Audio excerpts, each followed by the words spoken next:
Olá, você está no canal Mais Pai. No momento, iremos iniciar a leitura da primeira parte do livro Agora que Sou Mãe, Os Desafios e Aprendizados da Maternidade, escrito por Flávia Kalina. Prefácio. Médica, engenheira, professora, arquiteta, advogada, cantora e até astronauta. Não importa o quão mirabolante nossa escolha possa parecer. Já na infância, costumamos fantasiar sobre o que queremos ser quando crescer. No meu círculo de convivência não foi diferente. Desde pequeninos, meus amigos e primos tinham na ponta da língua a resposta para a típica questão que os adultos inevitavelmente fazem às crianças: o que você quer ser quando crescer? Muito embora pensasse com frequência sobre o assunto, eu não conseguia encontrar uma resposta que me satisfazesse. A única certeza que eu tinha sobre a minha vida adulta era de que eu queria ser mãe. Mais do que isso, a de que eu seria mãe. Ao longo do livro, contarei com detalhes o que me levou a encarar a maternidade como um grande sonho. Mas antes disso, acho essencial que vocês, leitoras e leitores, conheçam um pouquinho mais da minha história. Afinal, minhas origens foram fundamentais para que eu chegasse onde estou agora. Hoje sou conhecida como Flávia Kalina, mas meu nome de solteira é Flávia Gonçalves Batista. Sou a filha mais velha de uma família bastante amorosa e também numerosa. Como meus pais se separaram quando eu tinha apenas 2 anos de vida, cresci convivendo com 3 núcleos familiares diversos entre si, o da minha mãe, o do meu pai e o do meu padrasto. Essa configuração familiar, com várias particularidades, foi determinante para a minha formação como pessoa. Nasci em São Paulo, capital, mas durante a infância e adolescência vivia em Barueri, na região metropolitana. Morava em uma casa simples, que era dividida entre a minha mãe e os 2 irmãos dela. Ter crescido em um ambiente tão cheio e diverso foi uma verdadeira lição para mim. Eram tantas pessoas diferentes convivendo no mesmo espaço, que praticar harmonia, solidariedade, ao mesmo tempo respeito ao espaço do próximo, era um exercício diário. Com o meu núcleo familiar, materno, paterno e do padrasto, também aprendi que não há dinheiro no mundo que possa comprar carinho. Sempre demonstramos amor em nossas ações por meio de contato físico, carinho, abraço e beijo. Graças a meu pai, tive a oportunidade de estudar em colégio particular a vida inteira. Isso possibilitou uma abertura no meu campo de visão, porque, desde muito nova, tive contato com crianças que viviam uma realidade diferente da minha e com um modelo de educação que me proporcionava professores qualificados e uma boa infraestrutura para aprender. Por causa dessas vivências, pude sonhar e imaginar uma vida melhor para mim. Muitas foram as dúvidas que eu enfrentei até descobrir o que me faria feliz profissionalmente. A princípio, pensei em seguir a mesma profissão da minha mãe de professora. Desde pequena, eu visitava as escolas onde ela trabalhava e participava de eventos do meio. Era algo que despertava o meu interesse, mas não ao ponto de fazer o meu coração bater mais forte. Também acompanhei bastante o trabalho do meu pai, que tem uma empresa de produção de eventos. Quando ele promovia shows, espetáculos, convenções, eu costumava ficar nos bastidores, fascinada com o dinamismo que aquele mundo me traria. Eu poderia operar câmera, som, fazer transmissões ao vivo, cuidar de decoração de ambiente. Diante de toda aquela gama de atividades que o mercado de eventos me traria, determinei para mim mesma que um dia eu ia trabalhar com aquilo. E embora eu já tivesse tomado isso como uma certeza para o meu futuro, acabei cursando magistério no ensino médio. Foi uma decisão muito mais da minha mãe do que minha, mas que sem dúvidas foi determinante para aflorar a minha afinidade com crianças, porque foi lá que tive meu primeiro contato com a educação infantil, que, por sinal, era a matéria em que eu me desempenhava melhor. No 3º ano do magistério, surgiu a oportunidade de realizar um grande sonho, aprender inglês fora do Brasil. Fiz um intercâmbio na Inglaterra e tudo o que eu tenho a dizer é que foi uma experiência incrível. Morar fora abriu a minha cabeça para uma cultura diferente e, mais do que isso, para comportamentos diferentes, não necessariamente certos ou errados. Foi algo que me intrigou bastante, porque me mostrou que a vida de até então pequena e pacata não era a única opção. O mundo se revelou enorme e as possibilidades maiores ainda. Tudo isso reforçou a minha certeza de que eu teria um bom futuro e fez crescer a minha fé de que, apesar das minhas dúvidas, tudo daria certo. Depois de 8 meses, voltei, mais madura, mais segura, porém ainda cheia de incertezas. O que cursar na faculdade? Minhas experiências anteriores no mercado, como professora de escola particular e assistente administrativo no escritório de engenharia, me mostraram que o modelo tradicional de trabalho, aquela rotina de entrar às 9 e sair às 18 e fazer a mesma coisa todos os dias, não era para mim. Acabei cursando comunicação e multimeios na Pontifícia Universidade Católica de São Paulo. e fazendo freelas com eventos, justamente como eu havia planejado na minha adolescência. A cada dia eu estava em um lugar diferente e interagindo com pessoas diferentes de formações distintas.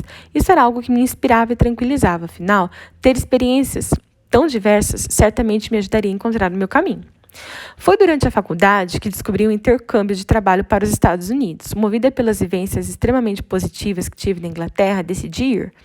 E o que era para ser uma experiência profissional de 4 meses se tornou meu novo objetivo de vida. De cara, eu me identifiquei com o lugar, com a cultura, com o tipo de vida e com as pessoas.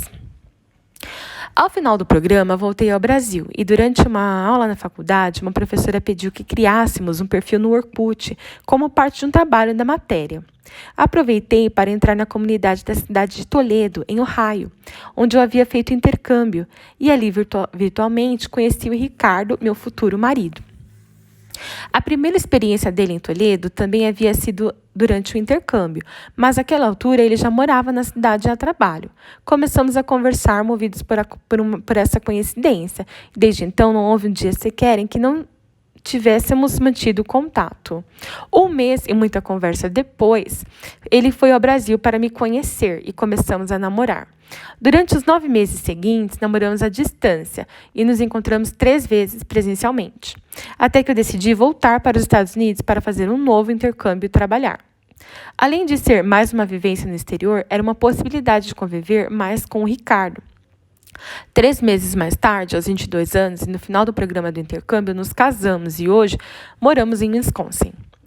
Aqui, comecei a trabalhar como babá em escolas de educação infantil. Em 2006, entrei em uma escola da metodologia Montessori, com a qual me identifiquei prontamente. Apesar de o salário ser bem abaixo da média do mercado, eu estava feliz, porque aprendia coisas novas a cada momento. Aprendi que o professor não precisa elevar o volume da voz para ser escutado e respeitado. Que o respeito na relação professor-aluno não deve ser unilateral. Os anseios da criança também merecem ser escutados e atendidos. Que nós, como pais e educadores, devemos ter paciência para estimular a criança a desenvolver a sua própria autonomia. Na verdade, tudo isso já existia dentro de mim.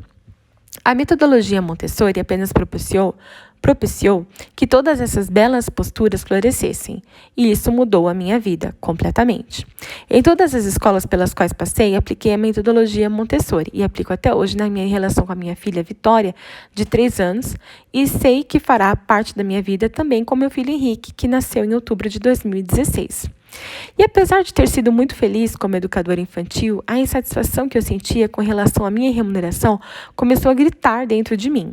Eu sabia que toda a minha dedicação valia mais do que eu recebia e que eu poderia contribuir mais para as finanças de casa. Eu sentia, enfim, que estava me traindo. Para mim, dedicar tanto tempo e energia a algo e não ser devidamente reconhecida por isso ia contra meus valores. Já nesse momento, eu e Ricardo estávamos tentando engravidar. E depois de anos de tentativas frustradas, descobrimos o indesejado que éramos um casal infértil.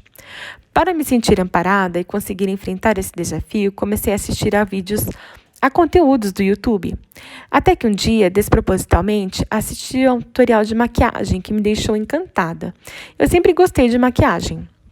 Mas ouvir alguém falando sobre aquele assunto com tanta propriedade, de uma maneira tão didática e fazendo uso de instrumentos tão simples, foi transformador. Um novo mundo se abria à minha frente e assistir a vídeos sobre maquiagem rapidamente virou um vício. Eu anotava os produtos que as blogueiras recomendavam, usava parte do meu dinheiro para comprar maquiagem e montar o meu próprio kit. Em uma de suas vindas para cá, minha mãe comprou vários produtos de beleza e montou um kit semelhante ao meu. Para ajudá-la a usar todos aqueles cremes e pós e pincéis e cores, eu gravei um vídeo no YouTube, ensinando técnicas e combinações. E foi uma das experiências mais incríveis que já tive. No mesmo momento, uma luz se acendeu na minha cabeça. Eu comecei a me sentir preenchida. Produzir conteúdo em vídeo era uma ótima forma de me desconectar da infertilidade, dos meus problemas, do mundo externo em geral.